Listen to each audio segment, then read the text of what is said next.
Bismillahirrahmanirrahim. Waltakum minkum ummatun yad'una ilal khairi wa ya'muruna bil ma'rufi wa yanhauna 'anil munkar. Alhamdulillah wassalatu wassalamu ala rasulillah ma ba'd. Allah berfirman, wajahidu bi amwalikum wa anfusikum. Berjuanglah kalian, berjihadlah kalian melalui hartamu dan dirimu. Hampir semua ayat-ayat berjuangan dan pengorbanan itu dimulai dengan bi amwalikum, harta kalian, harta kalian. Saya mengajak secara praktis dan kami sudah buktikan.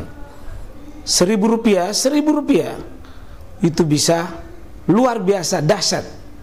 Bisa beli mobil, bisa buat kuburan, ya, bisa membangun masjid. Uang 1.000. Mari kita satukan uang 1.000 kita. Nanti kami jemput di rekening ini, insya Allah bisa kita buat. Di rekening ini, insya Allah kita buat sebuah kekuatan umat dengan Rp1.000. Rp1.000 dahsyat. Assalamualaikum warahmatullahi wabarakatuh. Dalil disyariatkannya membaca salawat pada tasyahud awal.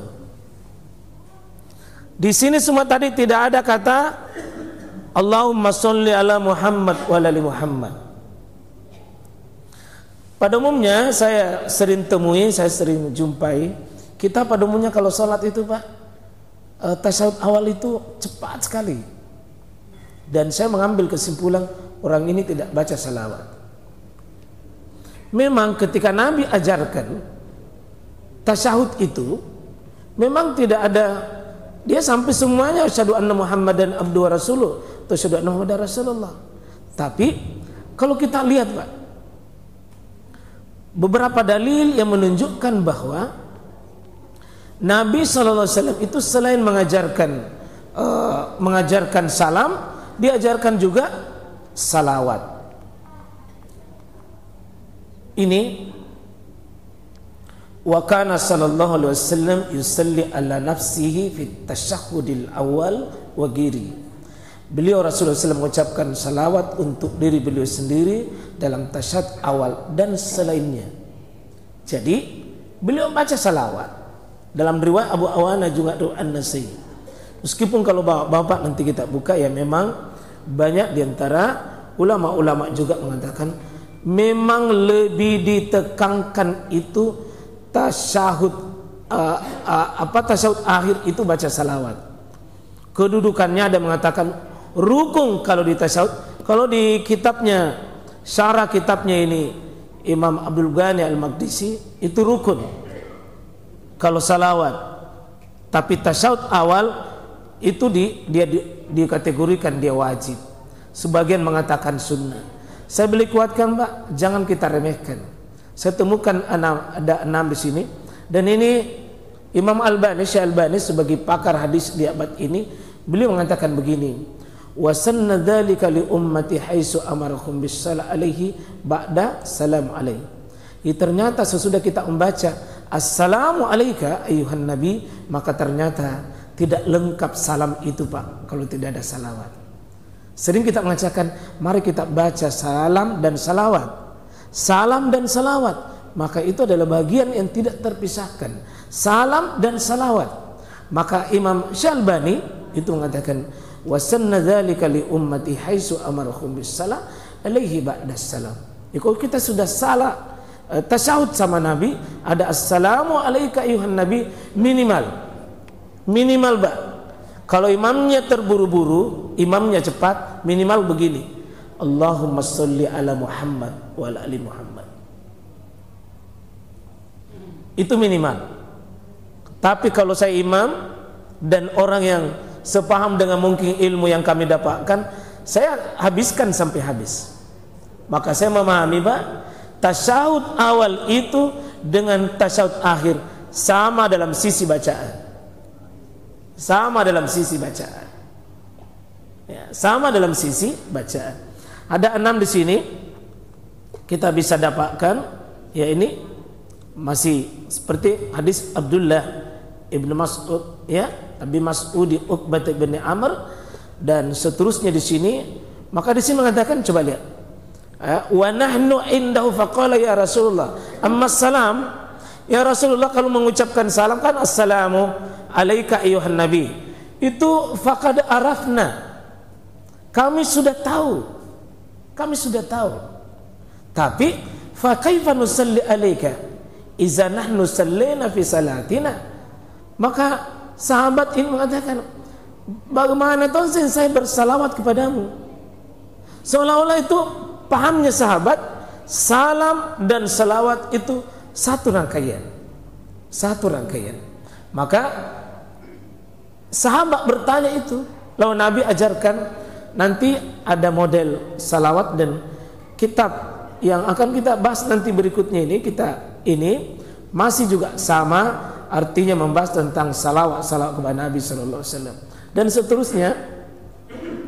Ya, kami ambil dari kitab ini, ya, dan seterusnya, ya. Jadi ada dalil yang keempat, ya, ada dalil yang kelima, iza tashahhada adukum fis salah falyakul. Ini dalil umum. Apabila kamu bertasyahud maka ucapkan. Berarti tasyahud itu mengucapkan juga. Meskipun ini nanti ada beberapa permasalahan dalam riwayat ini, ada hadis yang lain. Yang kuncinya jemaah sekalian, sebaiknya jangan sudah tasyahud awal langsung berdiri. Sebaiknya semua imam mazhab hakikatnya adalah menambah salawat, meskipun mereka berbeda dalam hal kedudukan salawat itu pada tasyahud awal dan tasyahud akhir.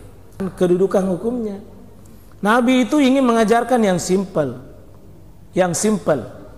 ya. Tapi sahabat mengatakan, saya sudah mengenal ya Rasulullah bagaimana kalau saya bersalam, bagaimana tuh saya bersalawat. Dan itu Nabi SAW, kalau kita kumpul semua dalil-dalil, kita bisa mengambil kesimpulan bahwa tidak ada ulama yang menolak itu tentang dibacakan salawat di tasyahud awal. Cuma posisi kedudukannya, karena 6 tadi syahadat yang kita ajarkan, tidak ada Nabi kan ajarkan itu sampai Allahumma sholli. Tapi kalau hadis-hadis yang lain, Nabi lanjutkan sesudah kau baca salam dalam tasyahud itu, ya lanjutkan salawat. Dan hukumnya sebagai mengatakan wajib, sebagai mengatakan sunnah. Situ permasalahannya itu. Jadi kalau kita baca nanti para pendapat para ulama, ya seperti itu, ya. Tapi tidak ada yang mencela, Pak. Maka alangkah bagusnya minimal Allahumma sholli ala Muhammad wa ala Muhammad. Kalau mau kita baca salawat Ibrahimiyah lebih bagus, kama sallaita ala Ibrahim wa ali Ibrahim, dan seterusnya, ya, itu lebih bagus, lebih lengkap. Karena itu nanti saya membaca ini kitabnya Syekh ini, ternyata sesudah pembacaan tasyahud nanti dia masukkan di bab tasyahud itu bacaan salawat dengan model-modelnya. Karena itu nanti penjelasan kami dibawanya di sini, ya. Nah, ini seperti yang saya tadi katakan ini, ya.